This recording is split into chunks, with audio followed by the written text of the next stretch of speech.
جماعت هم برباد که جماعت آبادوي نه. بیا د جماعت سره ستاسو څه رویه ده، بیا جمعې په ورځ باندې جماعت سره ستاسو څه طریقه ده، نه تاسو څه کوئ؟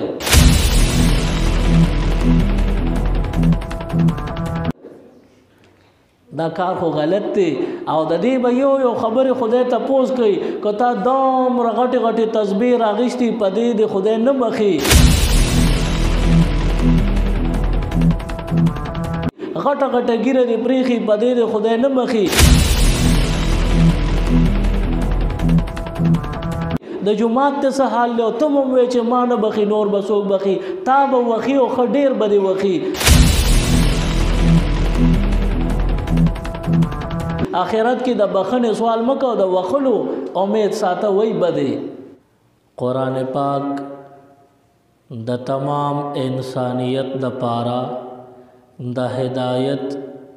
یو عظیم کتاب الله را لېږلی دی. ټول قرآن پاک د بنده دپاره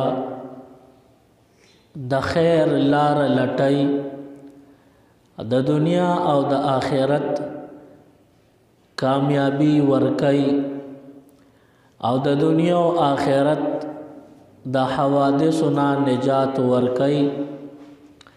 نو قرآن د انسان دپاره د فلاح او د کامیابی کلام او کتاب دی چې په دې باندې عمل وشي انسان به ښکلې زندگی تیر کی، آخرت کې به نه ختمېدونکې زندگی خوشحاله تیر شي. قرآن پاک د الله کلام دی، په دې کې زموږ او ستاسو دپاره ګڼ شمېر احکامات راغلي دي.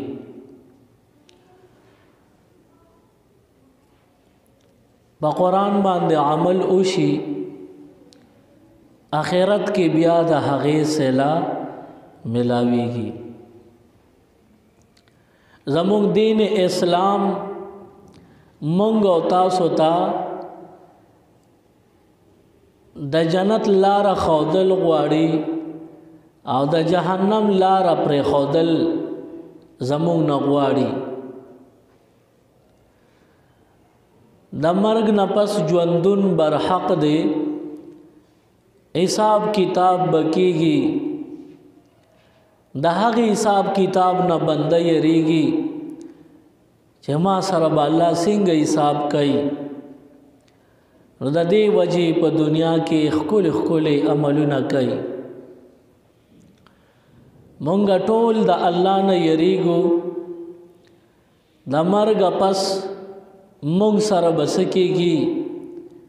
په قبر کې به څه کېږي، په حشر کې به څه کېږي،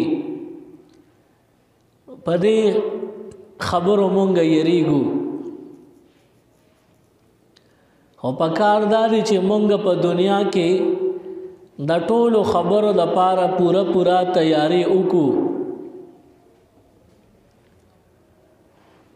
آخرت کې بنده ته که د خپلې کمزورۍ پته ولګي نو ده ته وخت نه میلاویږي چې زه ته د خپله کمزوري وباسه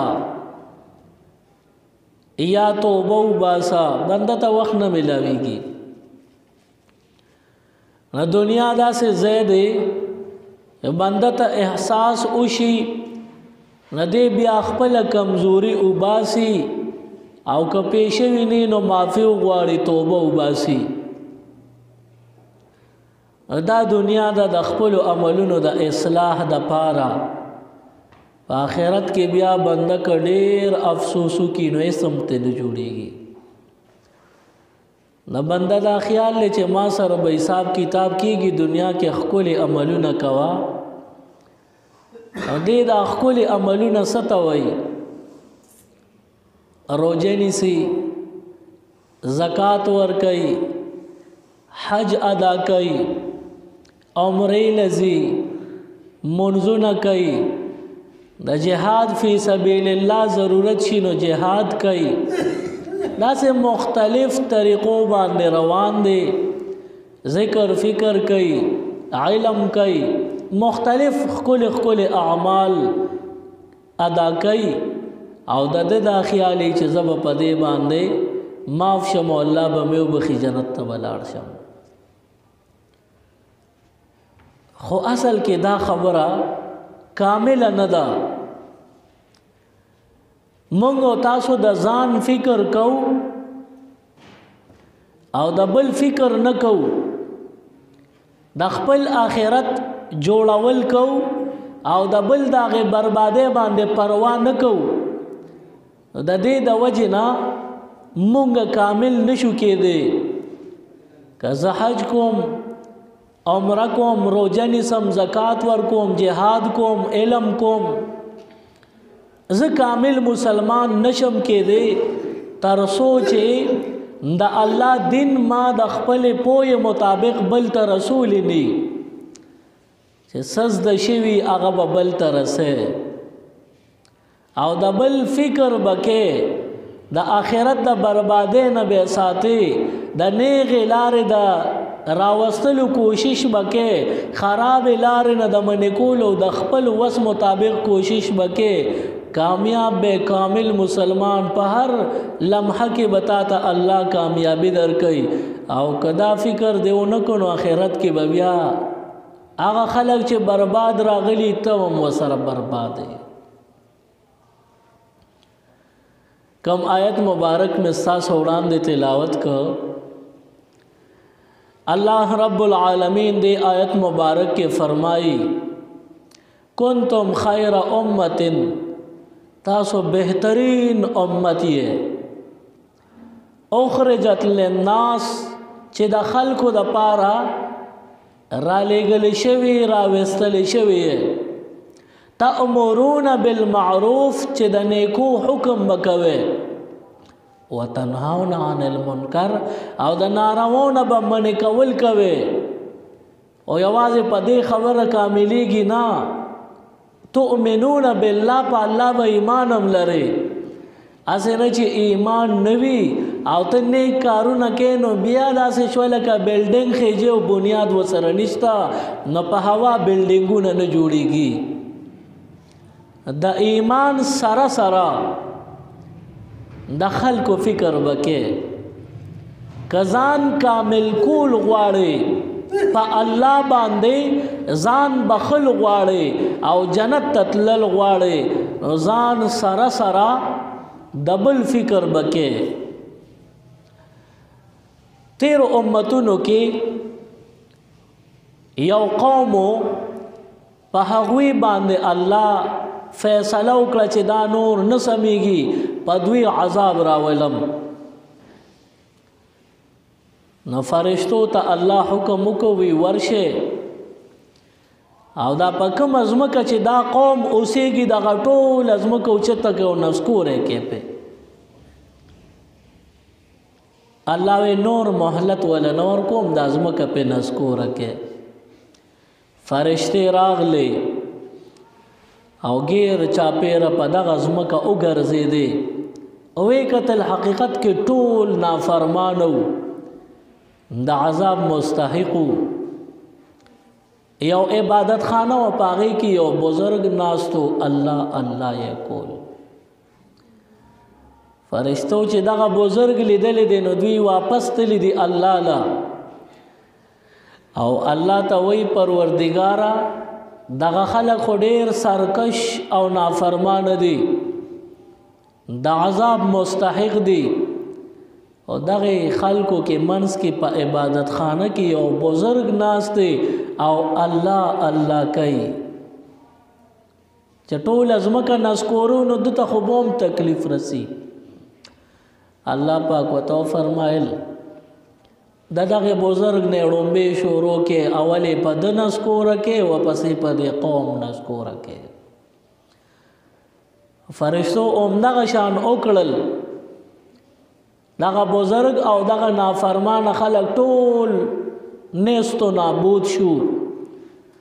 بیا فرشتو ته سوال راغلیو چې الله دغه بدان خلق نافرمان خود برباد کړ، خود نیک بنده څه چل کړو،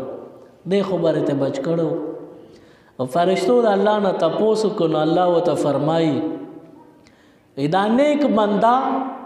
دې په د خپل خلوت خانه کې ناس دی د هر چا د خو او د بدو نه خبرېږي خو دې صرف د ځان فکر کوي چې ما الله بخي نور که ارڅوک ارڅ کوي هغه په بلاو لګي خو چې ما الله بخي دې د خلکو د خو او د بدو نه خبرېده د په پروا نه کوله خلک نیکې لارې ته نیغې لارې ته نه راملل د صرف د ځان فکر کو نو څوک چې د ځان فکر کوي او د بل نه کوي نه اول په هغه نسکوروم ورپسې په نافرمانو نسکوروم موږ او تاسو به د نیکۍ حکم کو پخپله به نیک کارونه کو بل ته به حکم ورکو پخپله به د بد عمل نه ځان ساتو بل ته به منع کو چې د نافرمانۍ نه ځان وساته الله به ناراضه شي خفه به شي اندیزه کې لږه لفظي تحقیقي جایزه به وکړو امر بالمعروف او بل نهی عن المنکر نو امر بالمعروف ستوي د نیک کار حکم ورکول نهی عن المنکر د ناروا کار نه منع کول دیتا نهی عن المنکر ویلی شي نو اوس زمونږ په معاشره کې امر بالمعروف او نهی عن المنکر دا به څوک کوي د قرآن مضمون چې څنګه دی چې ته به د نیک کار حکم ورکې نو هغه دا مونږ چې جومات کې او ګشتونو کې ګرځو تعلیمونو کې نو دا امر بالمعروف نهی عن المنکر نه دی د قرآن چې کوم مزاج دی قرآن چې ست امر بالمعروف وای نو هغه د حاکم کار دی حکم ورکول نو د نیکو کارو حکم دا وسوک ورکی تو زو دا نشو ورکولی حکم خو هغه انسان ورکولی شي چې هغه وای چې دا کار وکاو کنه کې نو بیا به تا ته سزا در کوم دا سزا ورکول ستا زما کار نه دی دا د حکمران او د حکومت کار دی معلومه شو چې کوم د قرآن د مضمون مطابق امر بالمعروف ته نو دا په جماعت کې په تبلیغي مرکزونو کې چې دا څه کېږي دا امر بالمعروف نه دی دا مشوره د معروف ده د نیکو کارونو مشوره ده ته چې چاته وې مونږ کا او کنه کې بیا د سره دا سزا در کوم دا څه ویل شي نه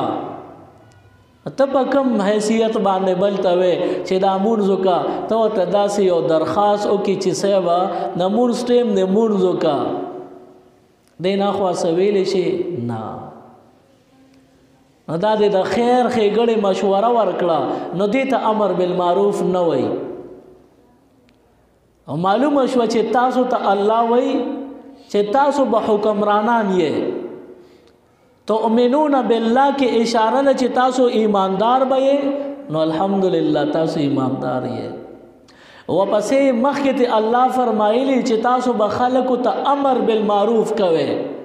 یعنی ستا اقتدار پکار دی ستا حکومت پکار دی نو د کامل مکمل مسلمان حکومت پکار دی په دنیا کې او د بدین به خلق منې کې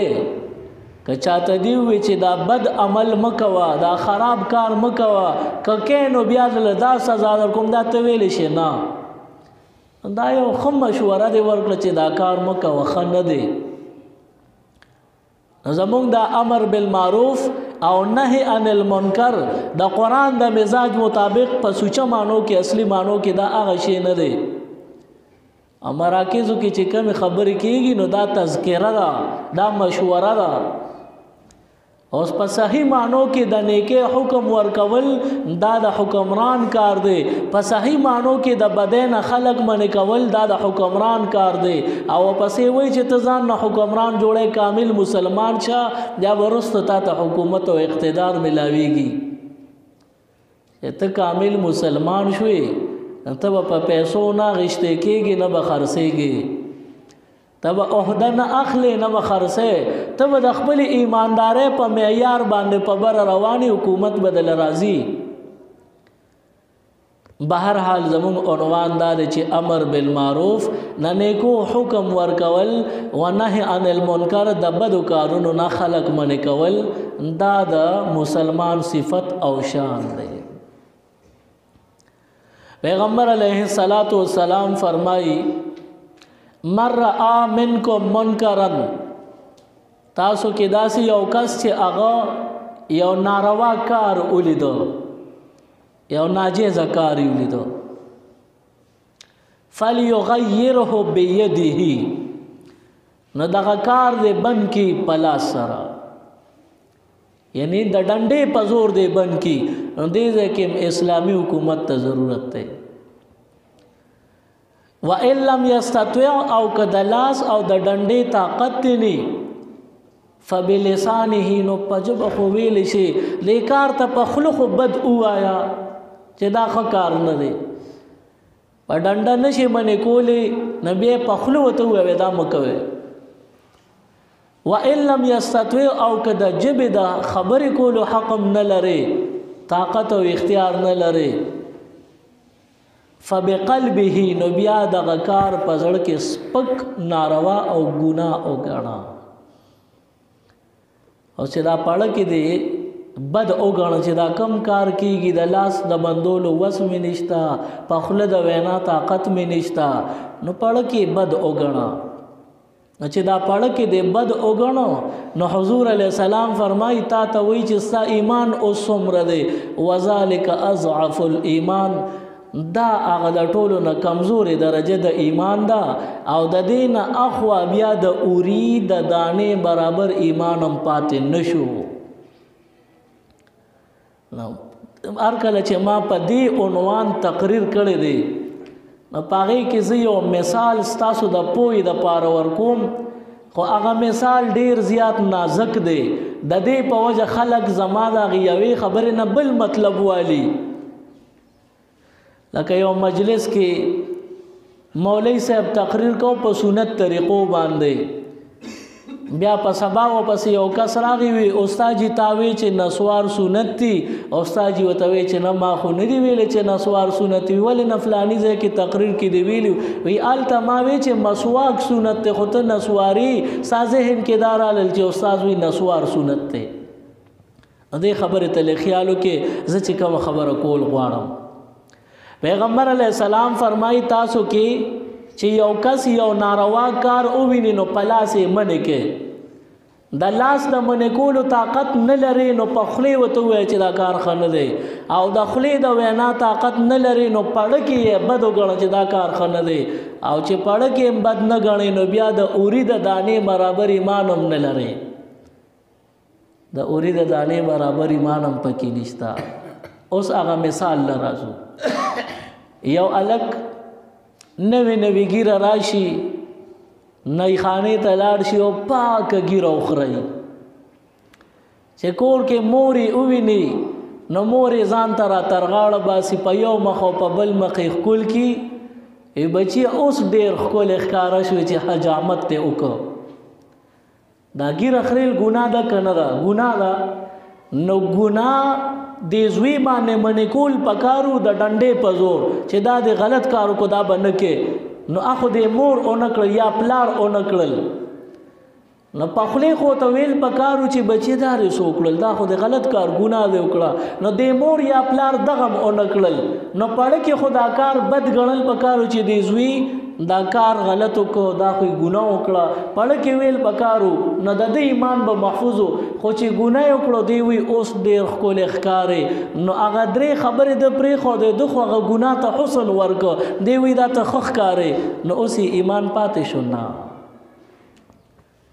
نو چې ګناه ووینې په لاس یې منې کا دا ستا ایمان پدې محفوظ کیږي او که ګناه ووینې او په لاس طاقت نه لري په خولې ورته ووایې چې مه کوه نو که هغې کوي او که نه کوي ستا مني او که نه ستا ایمان پې محفوظ شو او که تا په ګناه باندې نظر پرېوته او نه دی د لاس طاقت شته نه دی د خولې طاقت شته پړه کې بد وګڼه نو ایمان د خپل محفوظ کو او که پړه کې م وایي چې دا خو ښکلی کار دی نو بیا د ایمان نشته دا په ودونو خادو کې چې دا کم کارونه کېږي یا په مړو کې جړا کېږي نو چې ته خبره وکړې نو دوی راته څه وایي مړې په جړا او واده خادي په ګډا ښه ښکاري د دې خلکو ایمان شته نه دوی خو ګناه ښکلی ګڼي دوی خو ګناه ته ښه وایي د دې د وجې دوی نه ایمان تللی دی خو څه چلو شو چې د شرابو په بوتل یې بهر د پیو نوم لیکلی دی نو دا د نوم په وجه پاکیږي نه شراب همغسې ګنده وي پلیت او حرامي نو که تا په ایمان باندې اوبه واړولې ایمان دې برباد کو چې مړې په جړا او واده خادي په ګډا ښه ښکاري نو کلمه خو ایمان خو لاړه برباد شو خو ځان ته هسې مسلمان ویل که د شرابو په بوتل د پیو نوم لیکل دي نوردن نو مغسې ګندې بی ایمانه یې د دې د وجې نه خپل ایمان محفوظ وساتئ بهر حال یو بله خبره ډېره ضروري راته وکړم چې امر بالمعروف کم چې د ډنډې او د زور زبردستی کار دی نو موږ په کلي کوڅه کې محله کې داسې نشو کولی دا د حکمران کار وي خو په کور کې کولی شو کور کې به زما زوی وی لور به وي زما کشر به وي زما ماتحت به وي زما اهلیه به وي نو چې کوم ستا ماتحت وي هغې خلکو ته ته د ډنډې په زور هم ویلی شي او دلیل هغه حدیث مبارک دی فضایل اعمال کې شته پیغمبر علیه السلام به د بچو او د بیبیانو د تربیت دپاره یو کوړه کور کې ځوړنده کړې وه څوک خو د نارواو کې چې سزا ورکم دقه هغه د ډنډې زور درته ښایي نو خپل کور کې ستا حکومت دی ته حکمران اوس چې زوی ته ته درخواست کوي چې بچیا دا ګناه مه کوه ګناهګار بشي او که کې نو خپل اختیار دی دی نو نه ته بې اختیاره نه دغه ځای کې ته بې ګناه نه ته ګناهګار یې ته به خپل بچی ته ریکویسټ او درخواست نه کې ته به په زور پې کې ته به په خپل خبره منې اوس ناروا خبره تا منې کوله او دغه زوی نه مني نو که ستا د یارې ځان مړ کوي یو شل ځله دې مړ کوي ته ځان د الله سره صلح وکړه د الله او ستا تعلق ټیک وساته د الله په لار کې خو ډېر کارونه به تاله مخې له راځي راځي دې پروا یې مه کوه زمونږ په معاشره کې دا پلار مور د بچی سره دومره نیازبینتوب حده پورې تللی وي چې بچی یو ناروا شی غواړي پلار پیسې ورکوي رویړه څه ډېره مخکې زمانه کې عمدلته جماعت کې وړو ته به ما سبق په خپله اوس مې مصروفیات زیاتې دې په وجه باندې بل قاري صاحب سبق ښایي نو زیارت په زیارت ما به دې وړو سره داسې د تربیت حوالې سره اسې وړې وړې خبرې کولې یو ځل مې دا خیال راغی چې د وړو نه دا تپوس وکړم چې لږه تاسو کې څوک ټي وي ګوري نو زه به په هغې باندې بیا ورته وایم چې دا مه ګورئ د یو ماشوم هم لاس اوچت که بل هم اوچت که بل هم اوچت که نو هغه یو ماشوم ته مې وی تا لکه ولې ټي وي ګورې صرف فلم ګورم زیاتې ټي وي نه ګورم ما ورته ته ولې فلمونه ګورې نو هغه ماشوم د انډیا یو اکټر یې راته یاد کوي د هغه فلمونه زما ډېر خوښي زه ګورم چې ډېر زیاتې نو د یو 7 کالو به و دونه ماشوم و ویم دا ولې ګورې